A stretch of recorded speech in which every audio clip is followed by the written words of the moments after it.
দীর্ঘ প্রতীক্ষার অবসান, বঙ্গে পাশা পাল্টেছে। এবার বাংলার মসনদে বিজেপি। ফল ঘোষণার পর থেকেই বাংলার বিভিন্ন প্রান্তে শুরু হয়েছে বিজয় উল্লাস। বিপুল জয়ের পর বিজয় উল্লাসে মাতলেন গোপীবল্লভপুরের বিজেপি নেতা কর্মীরাও। নয়াগ্রাম ৩ নম্বর মণ্ডল বিজেপির উদ্যোগে গোপীবল্লভপুর বাজারে এই বিজয় মিছিল শুরু হয়।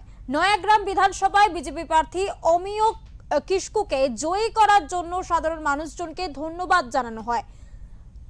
পাশাপাশি পথ চলতে মানুষকে মিষ্টিমুখ করান বিজেপির কর্মীরা। এই বিজয় মিছিলে উপস্থিত ছিলেন বিজেপির নয়াগ্রাম ৩ নম্বর মণ্ডল কমিটির সভাপতি স্বপন রথ, মণ্ডল সম্পাদক সুমন্ত মোহান্তি, বিজেপি নেতা দেবপ্রকাশ দাস সহ অন্যান্যরা।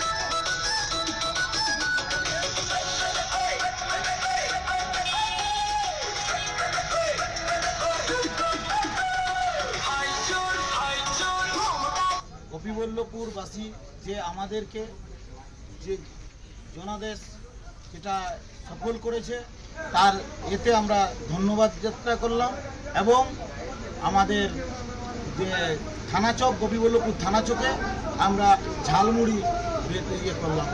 কোনো জায়গায় কোনো প্রকার দখলদারি নয়, আমরা শুধু তাদেরকে কাছে টেনে নেব, তাদেরকে মাছ ভাত খাওয়াবো, তাদেরকে মিষ্টি দেব।